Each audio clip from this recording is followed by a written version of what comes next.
नमस्कार दोस्तों, स्वागत है आप सभी का एक बार फिर से हमारे चैनल धर्म यात्रा पर। 1 जनवरी के दिन अगर आप यह उपाय कर लेती हो तो यकीनन आप पर महालक्ष्मी की कृपा होगी और आप धनवान बन जाओगे। आप धनवान ना बने तो मुझे बताना दोस्तों। बस जो उपाय आपको बताए जाए वह उपाय कर लेना। चलिए जानते हैं नए साल के दिन कौन से वृक्षों को छूने से हमारी गरीबी मिटती है। दोस्तों के इस वीडियो में मैं आपको 3 ऐसे वर्षों के बारे में बताऊंगा। 3 में से कोई भी एक वृक्ष को आप छू लेते हैं तो तत्काल आपकी गरीबी मिट जाएगी। इसमें आपको एक भोग भी चढ़ करके आना है। मैं सारी जानकारी आपको इस वीडियो में बताऊंगा। वीडियो में कंटिन्यू बने रहना। देखिए, हमारे हिंदू धर्म में पेड़ पौधों को देवी देवता मन करके, पेड़ पौधों को देव स्वरूप मान करके हम इनकी पूजा करते हैं। पर साइंस भी कहते हैं कि पेड़ पौधे व्यक्ति को फ्री में प्राणवायु प्रदान करते हैं। बिल्कुल ही पेड़ पौधे हमें फ्री में प्राणवायु प्रदान करते हैं। पेड़ पौधे हमें ओन ऑक्सीजन देते हैं एवं हमारे द्वारा निकाले जाने वाले कार्बन डाइऑक्साइड एवं अशुद्ध जितने भी खराब होते हैं इन वायु को अपने में अंदर ग्रहण करते हैं।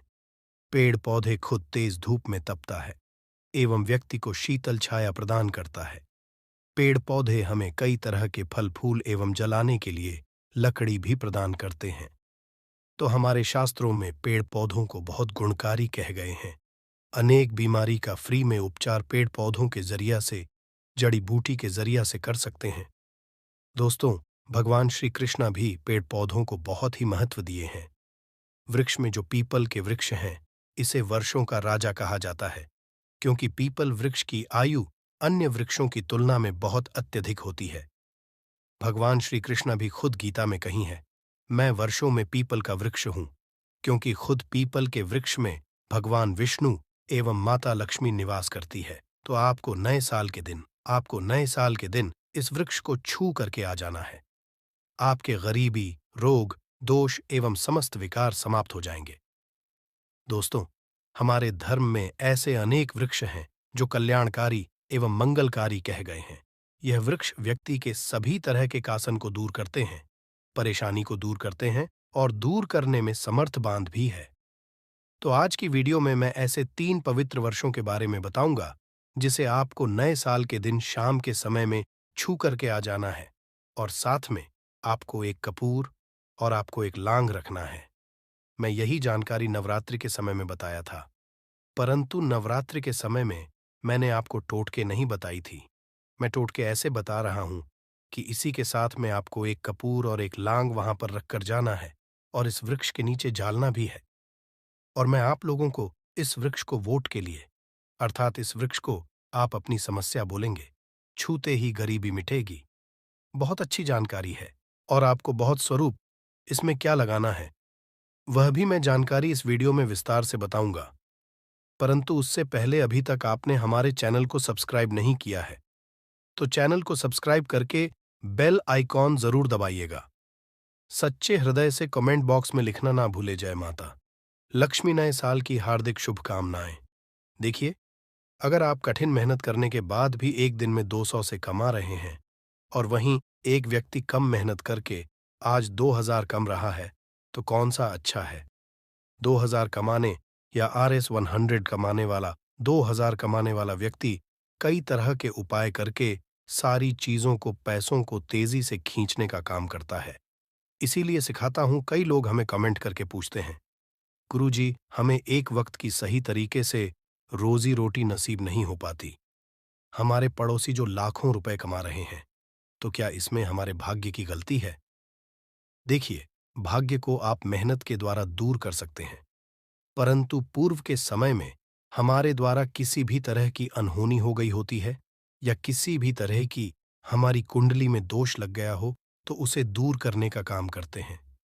ये पेड़ पौधे दोस्तों, ये पेड़ पौधे जितने भी होते हैं, ये अगर आप नए साल के दिन इन 3 वर्षों में से अगर आप इसे जाकर के छू लेते हैं तो आपके जीवन में जो दोष लगे हैं, आपके जीवन में किसी भी तरह का आपको शराब लगा है, बद्दुआ लगा है, तो उसे यह पेड़ पौधे अपने अंदर में खींच लेते हैं।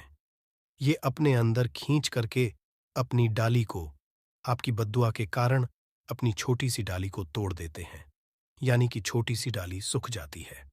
और आपकी बद्दुआ के कारण जो सामने वाले ने आपको बद्दुआ दी थी और आप इसे छू करके आते हैं, इन वृक्षासोन को तो आपकी बद्दुआ इन वर्षों में चली जाती है। इनकी एक डाली सूख जाती है, आप देख लेना और आप खुद देखना। इस वृक्ष को छोटे ही बिल्कुल ही किसी शुभ अवसर पर या फिर नए साल पर आपके जीवन में ऐसा परिवर्तन आएगा कि इस टाइम से आपके काम बनना शुरू हो जाएंगे। तो चलिए मैं आप लोगों को वर्षों के बारे में बता दूं।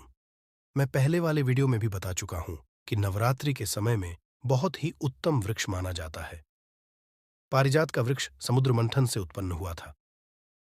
आप सभी दर्शकों को यह जरूर पता होगा और यह देवराज इंद्रा के नंदन में स्थापित किया गया था। बिल्कुल ही जो नंदन बंद है, माना जाता है स्वर्ग में वहां पर स्थापित करके रखे गए थे। पारिजात वृक्ष भगवान श्री कृष्ण ने मानव जाति के जन कल्याण के लिए धरती लोक पर लाए थे। अगर किसी को हिंदू भाइयों को उनके बारे में जरूर पता होगा, सत्यभामा की कथा पढ़े हैं तो जानकारी मिल सकती है। आप सर्च करके गूगल में भी देख सकते हैं। ऐसा माना जाता है कि व्यक्ति के शरीर में कितनी भी ज्यादा थकान हो, बिल्कुल इस वृक्ष को छूते ही तत्काल समाप्त हो जाती है। बहुत से लोग वृक्ष को थकान होने को बिल्कुल इस वृक्ष को छोटे हैं। बड़े बड़े राजनीतिक से जुड़े हुए लोग हैं। दोस्तों, इस वृक्ष के नीचे ध्यान से सुना। इस वृक्ष के नीचे आपको नए साल के दिन जाना है और आपको घी का यहां पर दीपक जलाना है। अगर आप घी का दीपक जलाने में समर्थ नहीं है तो कोई बात नहीं, आप कोई भी तेल का दीपक जला सकते हैं। सरसों के तेल का दीपक जला सकते हैं। आपको करना क्या है, एक लोग रखना है और एक कपूर रखना है और आपको मनोकामना बोलना है कि है वृक्षराज, आप हमारी यह, आप मनोकामना वहां पर बोल देना। मैं यहां पर आपको नहीं कहूंगा और इस वृक्ष को आपको छूना है और छूने के बाद इस वृक्ष को, पारिजात के वृक्ष को मक्खन का भोग लगाना है। पारिजात के वृक्ष पर खुद भगवान विष्णु जी, माता लक्ष्मी जी निवास करते हैं। शास्त्रों के अनुसार भगवान कृष्ण के यह स्वरूप कह गए हैं क्योंकि भगवान कृष्ण ने मानव जाति के कल्याण के लिए पारिजात के वृक्ष को नंदनवन से लाए थे। तो इसे छूते ही अगर आपके जीवन में किसी भी तरह की है लगी हो, बद्दुआ लगी हो, किसी की बुरी नजर लगी हो, जिसके कारण आपके बंदे किस्मत के ताले खुल नहीं रहे हैं और आप चाहते हैं कि आपके बंदे किस्मत के ताले खुल जाए, बद्दुआ कट जाए, शनि दोष लगा हुआ है, कट जाए, तो इस वृक्ष हुए और आपको अपनी प्रार्थना बोली है कि हमारी गरीबी को मिटाए।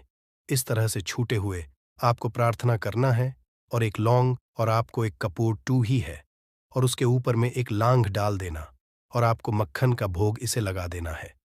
बिल्कुल ही आप उसे देखना, इस टाइम से आपके शरीर हल्का लगना शुरू हो जाएगा और आपकी है बद्दुआ मिट जाएगी। अब आप में से अधिकतर लोग बोलेंगे कि गुरुजी, हमारे घर के आसपास कोई पारिजात का वृक्ष नहीं है, तो हम क्या करें? तो चलिए मैं दूसरा वृक्ष बताता हूं। तो दूसरे वृक्ष में है गुर्जर का वृक्ष, गूलर के वृक्ष को। यहां पर मैं इतना उत्तम हूं क्योंकि गूलर के वृक्ष को खुद भगवान नरसिंह देव का वरदान हासिल है। क्योंकि गूलर के वृक्ष को नरसिंह देव ने खुद वरदान दिया है कि आपका वृक्ष पर एवं आपकी जो माता लक्ष्मी है, हम आपके वृक्ष पर निवास करेंगे। और ऐसा भी कहा जाता है कि गूलर के वृक्ष के पास से अगर मुर्दे को ले जाया जाए तो उसके सारे पुण्य को यह वृक्ष खींच लेता है। आप में से बहुत सारे लोगों को लोक कथा जरूर पता होगा। तो गूलर के वृक्ष को नरसिंह देव ने बहुत सारा वरदान दिया है कि आप लोगों के कष्ट भी हारेंगे। तो आपको करना क्या है, नए साल 1 जनवरी के दिन साइकिल के समय गूलर के वृक्ष के पास में जाना है। आप भी का दीपक जला सकते हैं, समर्थ नहीं है तो आप सरसों के तेल का दीपक भी जला सकते हैं, तेल का दीपक भी जला सकते हैं। तो इसे बहुत ही शुभ माना जाता है। आपको जलाना है और आपको एक कपूर और एक आपको जैसे रखें लौंग को जलाना है, जैसे अभी मैंने भी बताया है उसी तरह से जलाना है और इसे छू करके प्रार्थना करना है। आपके वृक्ष पर खुद भगवान नरसिंह देव तथा माता लक्ष्मी जी विराजित हैं। हम प्रार्थना लग रहे हैं कि हमारी गरीबी एवं हमारी परेशानी एवं जो किसी की हमें है लगी है, बद्दुआ लगी है, किसी की बुरी नजर लगी है, हमारे घर में किसी को नजर दोष लगा है, सारे देशों को समाप्त कर दीजिए। आप अपने अंदर में समाहित कर लीजिए, खींच लीजिए। इस तरह से प्रार्थना करना है और गूलर के वृक्ष को आपको बताशे का भोग लगाना है। बताशे आपको समर्पित कर देने हैं और उसी दिन आपको 5 गूलर के फल लाना है।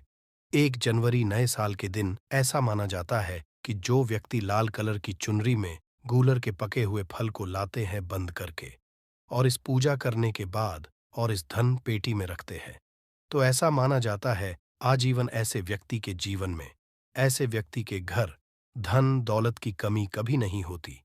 गूलर के वृक्ष को साक्षात माता लक्ष्मी के स्वरूप कह गए हैं। गूलर के वृक्ष पर माता लक्ष्मी नरसिंह देव विराजमान रहते हैं। तो आपको यही काम करना है। आपको प्रार्थना बोलते हुए आपको इसे छूना है और जो मैं प्रक्रिया बता रहा हूं 5, इसके फल जरूर ले आना और लाकर के नए साल के दिन पूजा पाठ करने के बाद आपको इसे अपने धन स्थान में जरूर रखना है। आजीवन आपके जीवन में धन की कमी कभी नहीं होगी। दोस्त, तो चलिए मैं आप लोगों को इसके बाद तीसरा पौधा बता देता हूं। तीसरे पौधे में है बेल के वृक्ष में। आप लोगों को कई बार कई कथा में बता चुका हूं कि यह जो बेल के वृक्ष है माता पार्वती के स्वरूप कह गए हैं। तो यह वृक्ष माता पार्वती के पसीने से उत्पन्न हुए स्कंदा पुराना में बहुत ही स्पष्ट तरीके से बताया गया है। इसके पेट में शिवा और डाली में पार्वती, जड़ में ब्रह्मा एवं विष्णु जी खुद रहते हैं। ऐसा माना जाता है कि शिवा मंदिर के समीप में जो बेल के वृक्ष हैं, इसके नीचे में अगर कोई भी नए साल के दिन संडे कल में इसे वैसे तो इसे डेली जलाना चाहिए, परंतु अगर नए साल के दिन संडे कल में अगर भगवान शंकर जी का कोई विषय मंदिर है तो उसके किनारे में जो कोई बेल का वृक्ष हो वहां पर बिल्कुल आप एक घी का दीपक जला दीजिए तो आपको धन गुण एवं नष्ट हो जाते हैं। कैसा भी आपके जीवन में पाप हो दूर हो जाते हैं। तो आपको करना क्या है, माता लक्ष्मी को भी बेल के वृक्ष का अवतार एक कथा के अनुसार, इसके बारे में मैं कथा भी बता दूंगा कि क्यों माता लक्ष्मी को बेल के रूप में बेल के वृक्ष में अवतरित होना पड़ा था। मैं इसके बारे में भी एक कथा भी आपको बता दूंगा। तो आपको नए साल के दिन बेल के वृक्ष के नीचे हो सके तो घी का दीपक जरूर चला जाएगा। बेल के वृक्ष को माता पार्वती तथा भगवान शंकर के स्वरूप ही कहेंगे। बेल की जो वृक्ष की जड़ होती है, इसके जो मूल भाग होते हैं, इसमें समस्त तीर्थ आकर के निवास करते हैं। इसीलिए के महीने में कहा जाता है जो लोग अगर तीर्थ धाम नहीं जा सकते, तीर्थ के दर्शन नहीं कर पाए, तो ऐसे व्यक्ति बेल वृक्ष के नीचे में 1 महीने तक घी का दीपक जला लेते हैं तो संपूर्ण जितने भी तीर्थ होते हैं इसके घूमने का बराबर पुण्य की प्राप्ति होती है। मैं इसलिए सारी जानकारी गुप्त रहस्य जानकारी बताता हूं जिससे आप सभी दर्शकों को कल्याणवासी दर्शकों का बिल्कुल आध्यात्मिक उन्नति हो। सभी को की जरूरत नहीं होती, किसी को पुण्य की प्राप्ति की जरूरत होती है, कोई आध्यात्मिक उन्नति करना चाहते हैं। इसीलिए इस तरह के छोटे छोटे गुण भरे रहस्य जानकारी वीडियो बता देता हूं। दोस्तों, आप करना क्या है, 1 जनवरी नए साल के दिन इस वृक्ष को चुना है। माता पार्वती से प्रार्थना लगाना है कि है माता पार्वती, आप ही शक्ति स्वरूप है, लक्ष्मी है, आप ही संसार को चलने वाली देवी है। इस तरह से करते हुए इस वृक्ष को छूना है और बोलना है, मेरी गरीबी मिटाई माता, मेरी निर्धनता को मिटाए, मेरे जीवन में चल रही परेशानियां, सारी परेशानियों को दूर करें। इस तरह प्रार्थना करते हुए आपको एक कपूर और एक लौंग को भी जला देना है और एक काम जरूर करना है। जलाने के बाद इस वृक्ष को आपको बोलना है कि मैं भोग स्वरूप आपको धतूरे के पत्ते एवं धतूरे के फल समर्पित करूं। आप स्वीकार करें। आपको धतूरे के फल, पुष्प को पुष्प है तो पुष्प भी रख सकते हैं। फिर पेट रख दीजिए और अब वृक्ष आपको छूना है, प्रार्थना करते हुए कि हमारी गरीबी मिटाई, हमारी निर्धनता मिटाए। बिल्कुल ही आपके जीवन में कभी गरीबी नहीं आएगी। और एक प्रार्थना जरूर करना है, किसी की है, लग गई हो, बद्दुआ लग गई हो, किसी का दोष लगा हो जिसके कारण हमारी आध्यात्मिक उन्नति नहीं हो पा रही हो, तो आप जो है उसे तुरंत दूर करें। शनि राहु केतु का अगर दुष्ट प्रभाव रहा हो, नवग्रह में से कोई नवग्रह हमें पीड़ित कर रहा हो, या फिर किसी भी हमारे पूर्वजों द्वारा किसी भी तरह का हमें पितृदोष लगा हो, क्योंकि पितृदोष लगने के कारण व्यक्ति की आत्मिक उन्नति भी नहीं हो पाती, तो आप बोलने की समस्त तरह के दोस्तों को आप दूर करें, अपने अंदर में खींच लीजिए और आप हमें दोष मुक्त कर दीजिए। तो इस तरह से आपको यह प्रार्थना करना है और एक काम आपको जरूर करना चाहिए। आपको नए साल के दिन धर्मशास्त्रों में कह गए हैं, बहुत सारे लोग भी बताते हैं, हमारे गुरुजी भी कहा करते थे, नए साल के दिन अगर बेल की वृक्ष की जड़ में मिश्रित युक्त मिश्रित मिश्री आती है, खड़ी खड़ी आप सभी दर्शकों को जरूर पता होगा, शक्कर टाइप की होती है, तो आपको मिश्री डाला हुआ दूध अगर आप इनकी जड़ में डालते हैं तो ऐसा कहा गया है कि ऐसा व्यक्ति कभी निर्धन नहीं होते। ऐसे व्यक्ति के जीवन से किसी भी तरह से अगर लक्ष्मी रूष्ट हो चुकी हो, रष्ट दूर हो जाते हैं। ऐसे व्यक्ति पर मां लक्ष्मी भी प्रसन्न होती है। ऐसे व्यक्ति के जीवन में धान का अभाव नहीं होता। ऐसे व्यक्ति फिर निरोग रहते हैं, हासिल होते हैं। आप चाहते हैं तो यही क्रिया नियम के वृक्ष पर भी कर सकते हैं। नियम के वृक्ष पर माता लक्ष्मी निवास करती है, समस्त देवी शक्ति निवास करते हैं। नियम के वृक्ष में अगर आप जो है नए साल के दिन ध्यान से सुना, नए साल की शाम के समय आपको एक गिलास या एक लोटे, सामर्थ्य के अनुसार तांबे के लोटे में आपको दूध डाल करके उनके अंदर इन्हें जो है अभिषेक करना चाहिए, इनको जड़ में डालना चाहिए, परंतु आपको मीठा दूध ही डालना है, इनकी जड़ में डालना है और गरीबी मिटाने की प्रार्थना करना है कि हमारे कर्ज का भार दूर हो, या फिर जीवन में जो किसी भी तरह की जो परेशानी है वह परेशानी भी बोल देना। वह परेशानी तत्काल यह वृक्ष समाप्त करते हैं, को इस छू करके आ जाना है। दोस्तों, जनहित एवं कल्याण के लिए इस वीडियो को आगे जरूर शेयर करना। हो सकता है आपका एक शेयर किसी की जिंदगी को बर्बाद होने से बचा सके।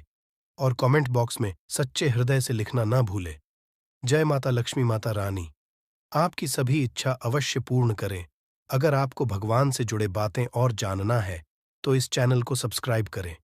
फिर आप इस चैनल पर भी जाकर देख सकते हैं, बहुत सी वीडियो हमने बनाई है और जिन पर आप बहुत अच्छी अच्छी ज्ञान की बातें पता लग जाएंगे। तो एक बार हमारे चैनल पर भी आप जरूर देखें।